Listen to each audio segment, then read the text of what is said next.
یہ national audio library for blind کی آواز ہے۔ ریچھ کے اسرار، انوار علیگی کے اس خوفناک اور پراسرار واقعات سے بھرے ہوئے ناول کو آپ کے لیے پڑھا محمد وسیم نے۔ کامنٹ سیکشن میں اپنی آراء سے آگاہ کریں اور مزید فیڈ بیک اور ڈسکشن کے لیے ہمارا واٹس ایپ گروپ ضرور جوائن کریں۔ شکریہ۔ ریچھ کے اسرار پارٹ 8۔ وہ ندرت نے بدستور کانپتے ہوئے ایک طرف اشارہ کیا۔ ثروت ہاتھ میں سینڈل پکڑے اس طرف بڑھی۔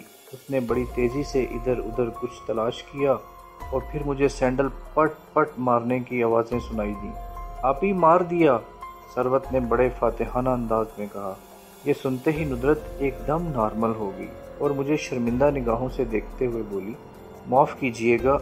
جب ثروت اپنے سینڈل کے تلے پر اپنے شکار کو رکھے میرے سامنے سے گزری تو مجھے بے ساختہ ہنسی آ گئی۔ آپ اس سے ڈر گئی تھی؟ میں نے حیرت ظاہر کی۔ جی، یہ آپی لال بیگ سے بہت ڈرتی ہیں۔ یہ کمبخت مجھے نظر بھی فوراً ہی آ جاتے ہیں۔ لال بیگ تو کوئی ایسی چیز نہیں کہ اس سے ڈرا جائے۔ پتہ نہیں کیوں مجھے اس سے اس قدر ڈر لگتا ہے۔ اسے دیکھتے ہی میرے جسم پر کپ کپی طاری ہو جاتی ہے اور جب تک اسے مار نہ دیا جائے مجھے سکون نہیں ملتا۔ بھلا ہو ثروت کا کہ وہ اس مسئلے کی سنگینی کو سمجھتے ہوئے کہیں نہ کہیں سے اسے ڈھونڈ نکالتی ہے اور مار کر ہی دم لیتی ہے۔ اس خوف کے پیچھے کوئی واقعہ ہے؟ نہیں، کوئی واقعہ نہیں۔ آپ کو میرے بارے میں کوئی غلط فہمی نہیں ہونی چاہیے۔ اگر میں لال بیگ سے ڈر گئی تو اس کا مطلب یہ ہرگز نہیں ہے کہ میں کوئی بزدل قسم کی لڑکی ہوں۔ میں سانپ سے بالکل نہیں ڈرتی۔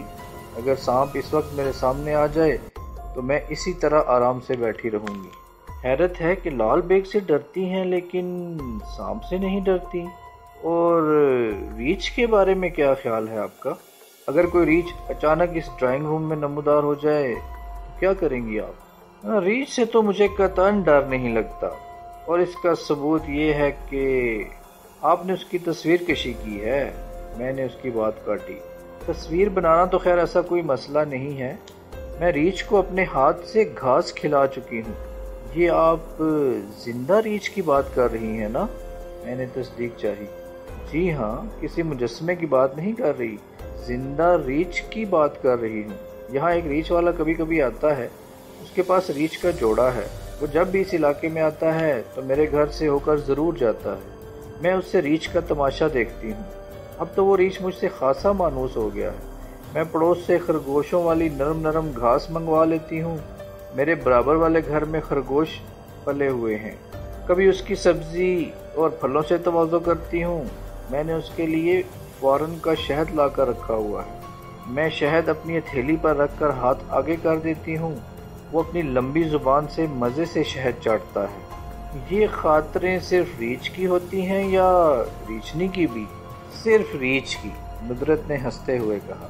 ایک دو بار میں نے ریچھنی کو بھی کھلانے کی کوشش کی تھی لیکن اس نے کھایا نہیں۔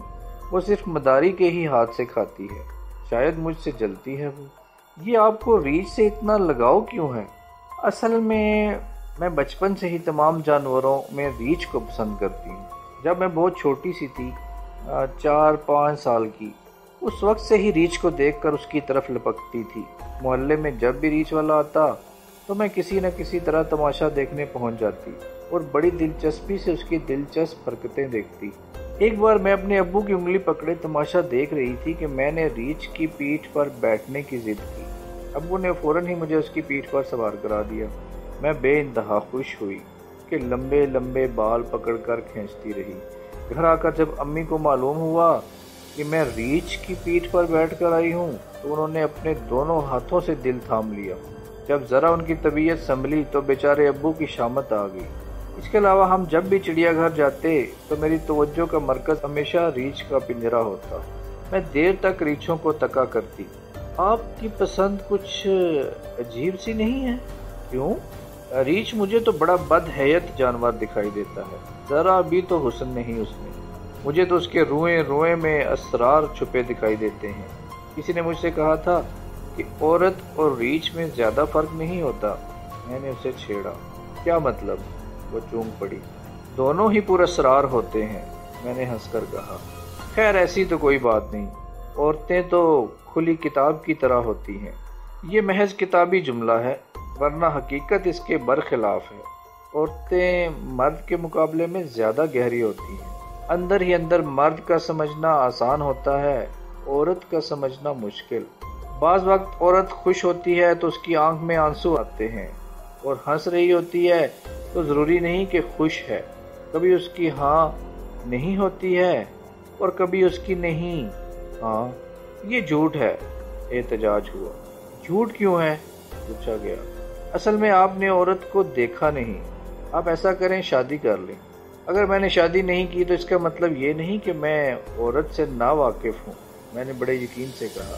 اچھا؟ اس نے اچھا کو ایک خاص انداز سے کھینچا۔ آپ کی اس اچھا نے تو میرے جملے کا مفہوم ہی تبدیل کر دیا۔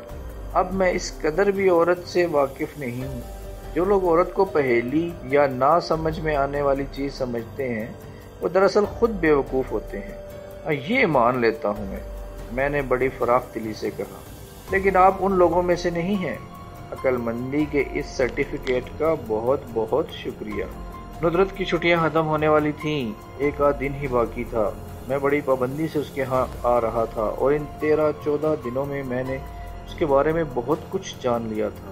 اس کی شخصیت کے بے حس پہلو میرے سامنے آ چکے تھے، لیکن اصل پہلو 7 پردوں میں چھپا ہوا تھا۔ شادی سے متعلق بھی کوئی بات میں نہ جان سکا تھا۔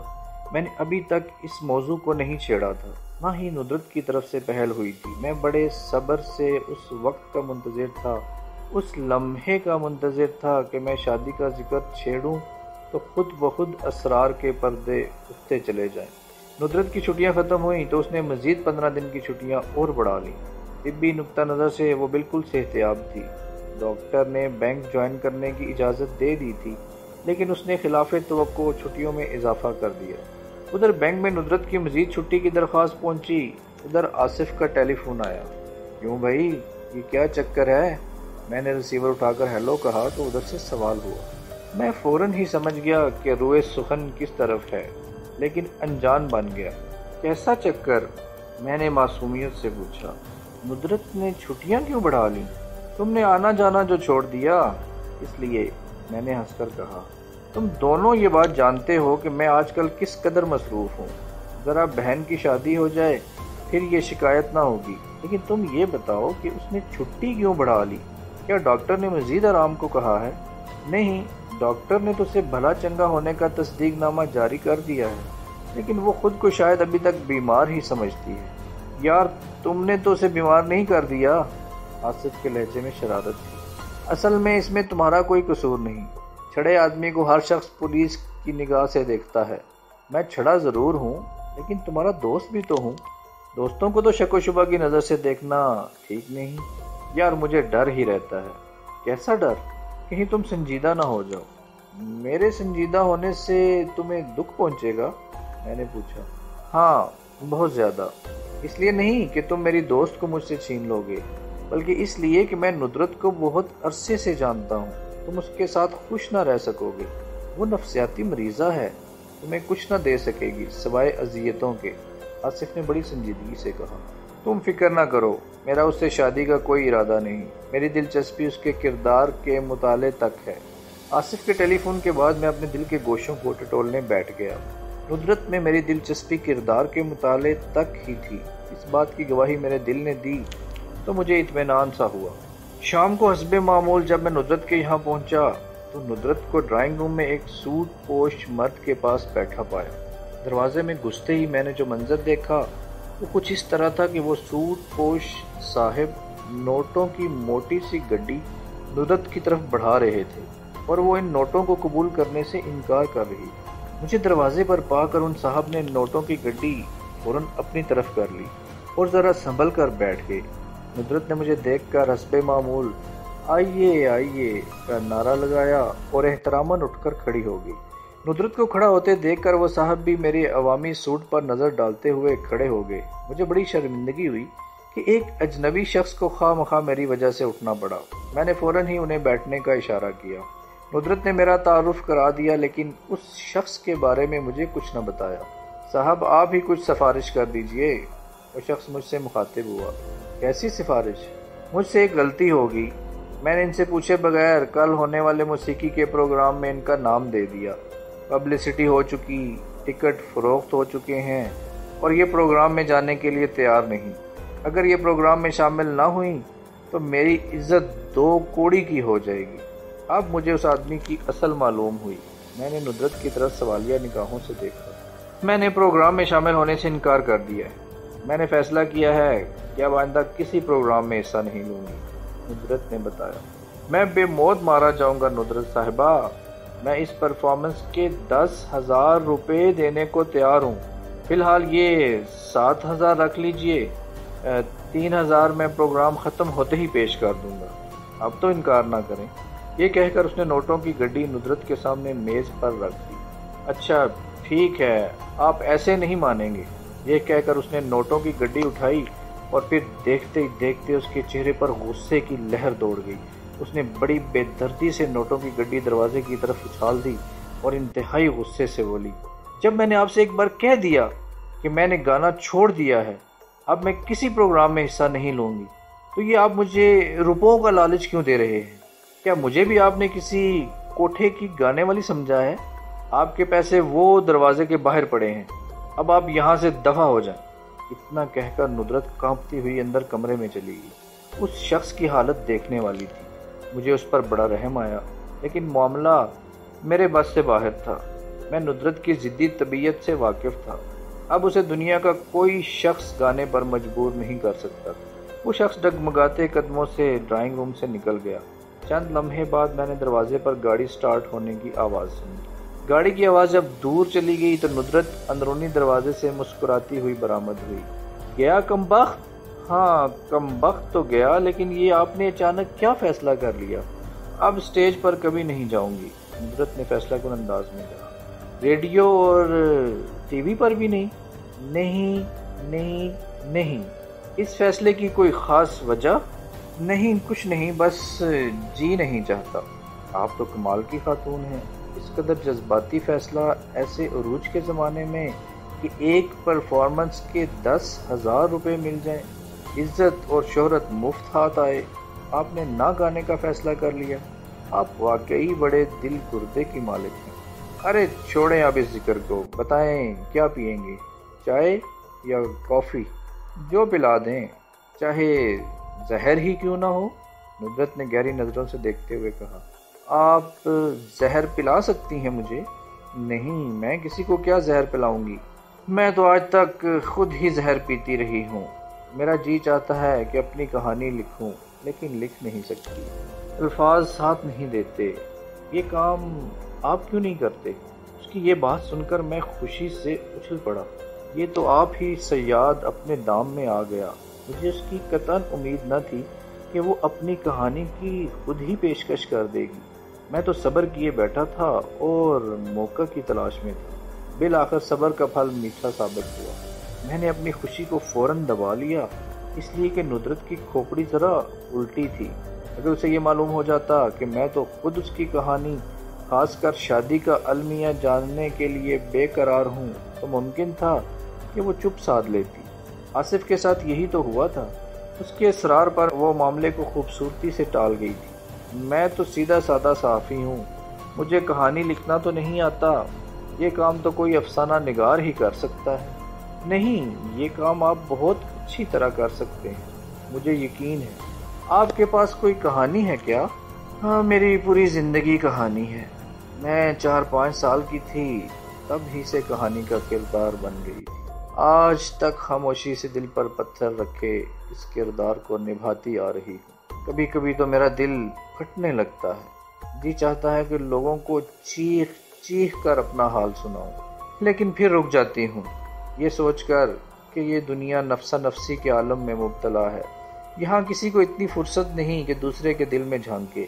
اگر کوئی کسی کے بارے میں جاننا چاہتا ہے تو صرف تفریح کے لیے، کسی کا دکھ بانٹنے کے لیے نہیں۔ آصف آپ کا دوست ہے، میری بھی اس سے خاصی پرانی دوستی ہے، لیکن وہ میرے ماضی کے بارے میں 2 جملوں سے زیادہ نہ جان سکا، اور ان 2 جملوں میں بھی سچ نہ تھا۔ کیوں آخر؟ آصف محض بینکر ہے، حسابی کتابی آدمی، وہ انسانی نزاکتوں کو نہیں سمجھ سکتا۔ لہٰذا میں نے بھینس کے آگے بین بجانا مناسب نہ سمجھا۔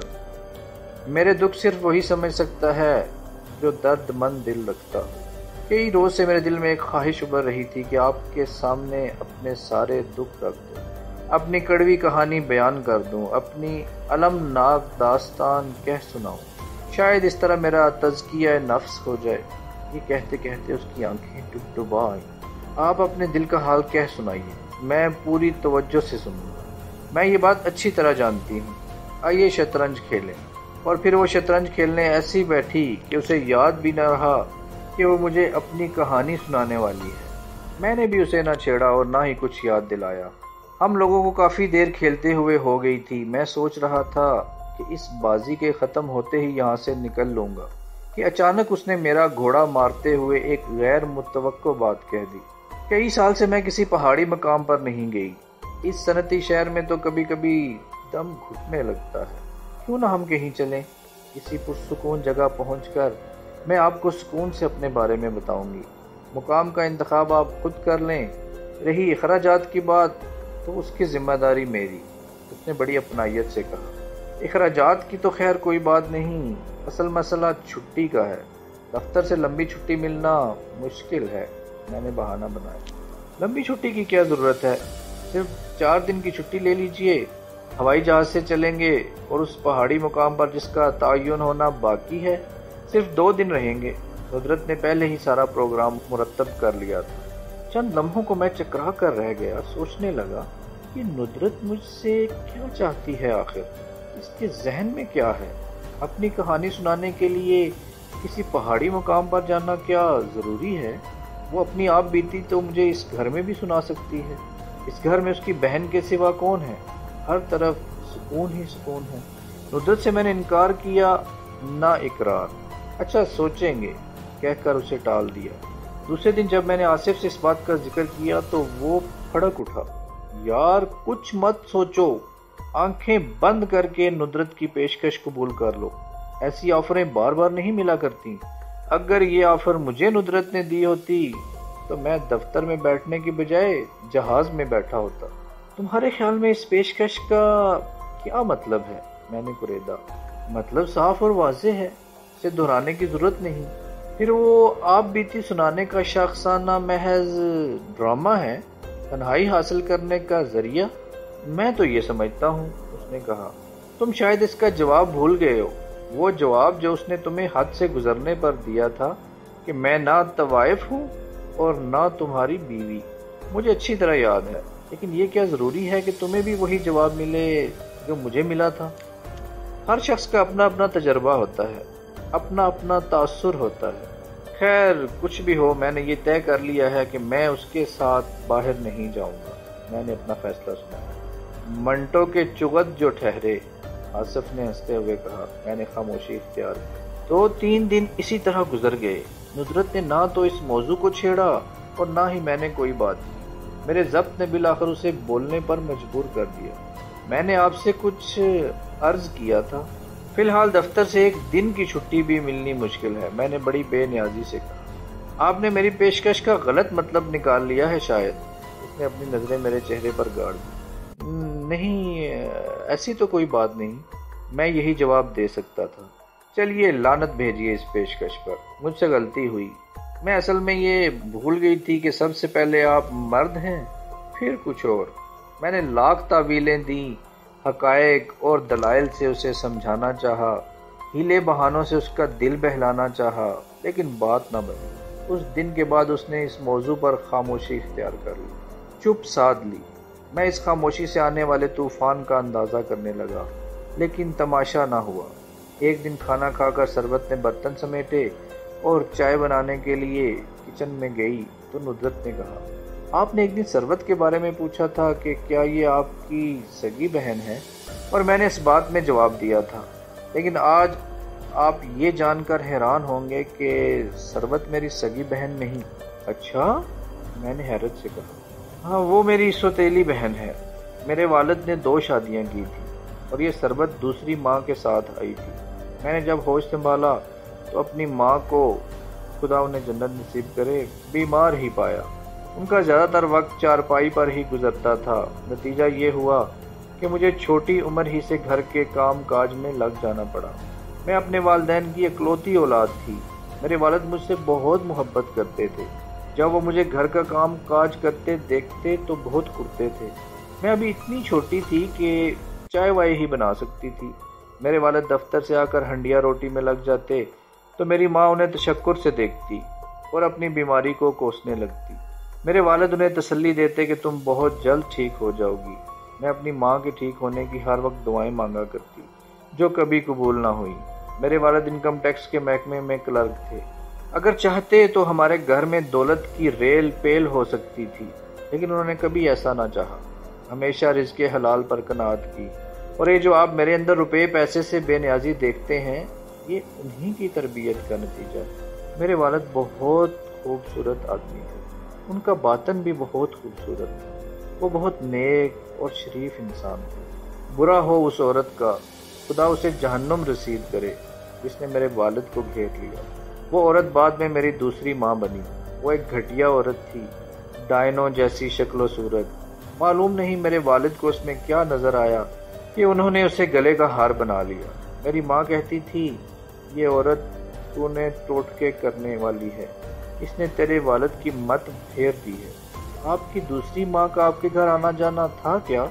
نہیں، نکاح سے پہلے اس نے ہمارے گھر کی جھلک بھی نہ دیکھی تھی، بلکہ نکاح کے کئی ماہ بعد وہ ہمارے گھر میں داخل ہوئی۔ پھر وہ عورت انہیں کہاں ملی؟ میں نے سوال کیا۔ ٹرین میں۔ ذرا تفصیل بتائیں۔ تفصیل یہ ہے جناب کہ میرے والد اپنے بھائی سے ملنے ایک بار لاہور گئے۔ یہ محترمہ انہی کے ڈبے میں برا جمان تھی اور تنہا تھی۔ وہ عورت بڑی شیریں زبان تھی۔ وہ اس انداز سے بات کرتی تھی کہ آدمی سب کچھ بھول بھال کر اس کا ہو جاتا تھا۔ پتہ نہیں اس سفر میں اس نے میرے والد سے کیا باتیں کی کہ وہ اس کے لفظوں کے جال میں آ گئے، اور ایسے جال میں آئے کہ اپنے بھائی کے گھر جانے کے بجائے اس کے ساتھ اس کے گھر چلے گئے۔ جب وہ لاہور سے پلٹے تو وہ ایک مختلف آدمی تھے۔ یہ بات میں نے بھی محسوس کی اور میری ماں نے بھی۔ اسی دن میری ماں نے مجھے گلے سے لگا کر روتے ہوئے کہا کہ ندرت ضرور کوئی گڑبڑ ہے، اور گڑبڑ واقعی تھی۔ یہ گڑبڑ کئی ماہ بعد اس ڈائن کی صورت میں ہمارے گھر پر نازل ہوئی۔ میری ماں نے اسے دیکھ کر اپنے دل پر صبر کا پتھر رکھ لیا، چپ سادھ لی، آنکھوں سے آنسو بھی نہ ٹپکنے دیا۔ جب مجھے بتایا گیا کہ یہ تمہاری دوسری ماں ہے تو میں نے اس ڈائن کو ماں ماننے سے انکار کر دیا۔ میں نے کہا کہ میری ماں ہی میرے لیے بہت ہے۔ میرے اس احتجاج کو اس نے مسکراہٹ کے ساتھ سنا اور مجھ سے قریب ہونے کی کوشش کی۔ اس ڈائن کے ساتھ ثروت بھی تھی، سہمی سہمی، ڈری ڈری۔ مجھے اسے دیکھ کر بہت رحم آیا۔ میں نے فوراً ہی اس کے لیے اپنی باہیں فراخ کر دی۔ جب وہ میرے قریب آئی تو مجھے معلوم ہوا کہ وہ اپنی ماں سے شدید نفرت کرتی ہے۔ یہ قدر مشترک اسے اور بھی مجھ سے قریب کر گئی۔ اس ڈائن کے گھر میں داخل ہوتے ہی ہمارے گھر کے شام و سحر تبدیل ہو گئے۔ گھر میں ہر وقت ہنگامہ سا رہنے لگا۔ میری ماں پہلے ہی کیا کم مریضہ تھی کہ سوت کے غم نے ان کی کمر توڑ دی۔ وہ لیٹے لیٹے گھر کے در و دیوار کو خالی خالی نگاہوں سے گھورا کرتی، جیسے انہیں کوئی غم نہیں۔ میرے والد کا اب زیادہ تر وقت نئی بیگم کے ساتھ ہی گزرتا۔ گھر کے کام کاج اور ہنڈیا روٹی کا اب کوئی مسئلہ نہ تھا۔ یہ کام اب میں اور ثروت مل کر کرتے، اور وہ دن بھر پلنگ توڑتی۔ شام ہوتی تو بند سنور کر دروازے پر جا کھڑی ہوتی۔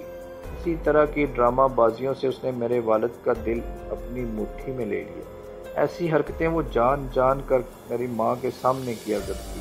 آج مجھے خیال آتا ہے تو میرا دل خون کے آنسو روتا ہے۔ اس وقت میری ماں کے دل پر کیا گزری ہوگی، اس کا اندازہ کرنا اتنا مشکل نہیں۔